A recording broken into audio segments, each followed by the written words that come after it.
A few weeks ago, I finally decided to up the amount of money I was investing into my dividend portfolio from $25 a week to $30 a week. Not so much a big jump, except when you look at the long-term potential with capital gains and dividends. It's something I believe anyone will look forward to. So it's been a little over a year since I made that video where I talked about how I upped my weekly investment to my portfolio from $25 to $30 every single week. And if this video comes out when it's supposed to, cross my fingers, it'll be exactly a year to the day where I made my very first $30 weekly investment into my Robinhood portfolio. I definitely get that $25 a week, let alone $30 a week investing is not a lot of money, subjectively of course, but definitely comparing to other YouTubers in the same niche that you're probably watching, $30 a week isn't much. But as I've said, and practically every video I've made for the past year or so when it comes to dividend investing, as long as you have money to invest into, you should do it, and it will make a long-term impact. For example, even though I only went up $5 per week in investments, this is what the impact would be like taking into account the portfolio I have right now. So if I went back to investing $25 every single week into this portfolio, within the next 5 years, my portfolio would pay me $668 per year in dividends, and in 10 years from now, my portfolio would pay me $1,240 every single year from that point on. Obviously, that's not bad at all when it comes to passive income, and 10 years is not that far off, but let's just go up to $5,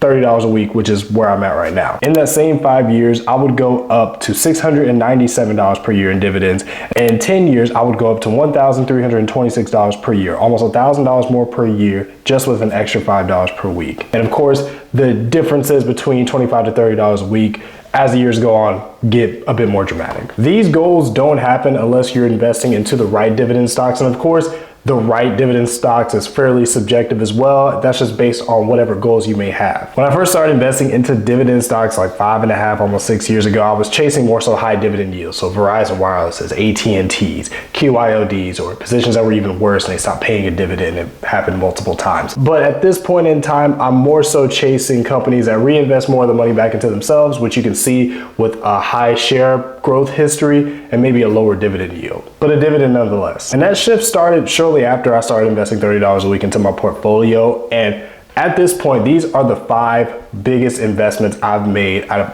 all the positions that I have between December 11th of last year and today. Number 5 is Starbucks, which I invested about 2 shares into at $175. Starbucks is one of those positions in my portfolio, which I believe is the epitome of a rule that I like to give to a lot of new investors that don't really want to waste time investing, which is invest in what you know, because obviously one of, if not the most popular coffee chain in the entire world. So you would expect them to do pretty well in the market, which they do so far. However, the share price did drop earlier this year with people impacted by inflation and higher prices, but then it started going back on the right foot once former CEO of Chipotle became their new CEO. So with that rocky start, their 1 year growth is only at about 1%. But in the past 5 years, their share price has gone up 14%. In the past 10 years, their share price has gone up 148%. They have a pretty impressive dividend growth history as well. My 4th highest position in the past year is Vici Properties, which I bought over 6.5 shares of at about $201 total. This is a fairly new REIT in general, and it's a fairly new position that I've opened up myself maybe in the past like 6 months. But one thing I really enjoyed about this is the tenants that they have. They happen to be a lot of casinos and other entertainment within the Vegas Strip. So especially with real estate investment trusts, the one thing I think about with that is continuous income from their tenants, which means heavy cash flow continuously, which makes me confident that I will consistently see a dividend payout. Hopefully that increases over the long term. And even though this position isn't really much older than 5 years, you can still see some positivity when it comes to their dividend payout and their share price history. They have a 5.45% dividend yield, and their 5-year dividend compound annual growth rate is 7.66%. So that's not bad at all. And in the past 5 years, their share price has increased by almost 27%. So I'm just really hoping that this is a continuation for a very new position. My 3rd highest position when it comes to investments for this year is Williams-Sonoma. I put about 2.6 shares into it at a total of $350. This might be my favorite position when it comes to exactly what I'm looking for right now with the stock portfolio. I'm now accepting a portfolio that may have a slightly lower dividend yield, but invest into a lot of companies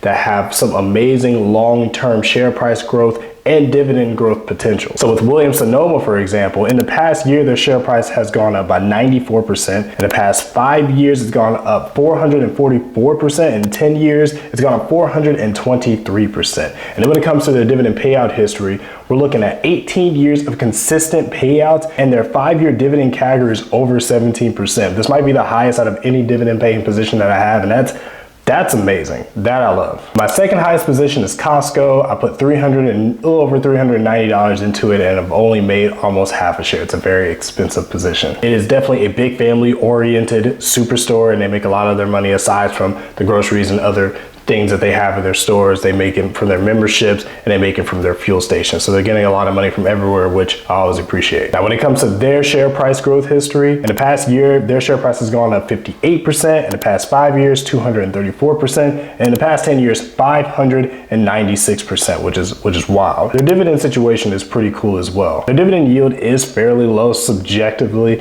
but they do have a 20-year dividend growth streak, and their 5-year dividend CAGR is 12%. So that's definitely not bad either. And of course, they have this special dividend they've been paying every now and then. I think the last one was last December. It was about $15 per share. I got like $6. So that's something that's not consistent, but that'll be pretty cool to get every now and then. My number one position that I've invested into over this past year is Hershey, at a little over 2 shares that I've spent $394. So when it comes to their share price growth, they've grown over 29% over the past 5 years and over 77% in the past 10 years. But the biggest reason I started investing into them is because at the time they were at a 52-week low. And the main reason behind that were the price of cocoa, which was over $12,000, I believe, at a time, but it has now decreased. That's one of the reasons why I'm confident that this company will continue to be on the positive end in the long term. They actually had a bit of a spike earlier when a company called Mondelez International became interested in purchasing them. It's very possible if this gets approved, they can buy at a premium, which would ultimately increase the share prices, which would be great. But another reason I like them is because of their dividend history. They have 15 years of consistent growth and 35 years of consistently paying a dividend. So that's something I always appreciate. So again, these 5 positions just remind me that I started a slight shift, aside from Vici Properties, I started a slight shift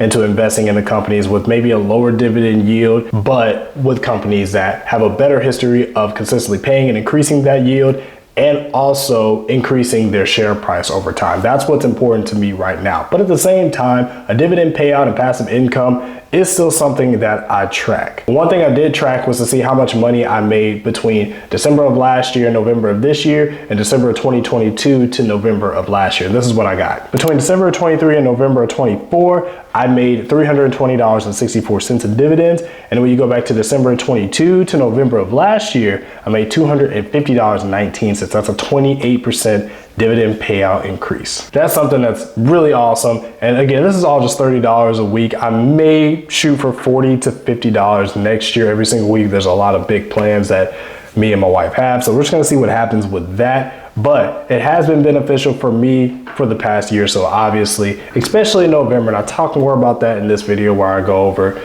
the positions that I bought, the positions that I sold, how I did in overall profits or potential losses, et cetera, et cetera. So hopefully you guys take some time to watch that video. Hopefully you guys enjoyed this video as well. And until next time, as always, take care.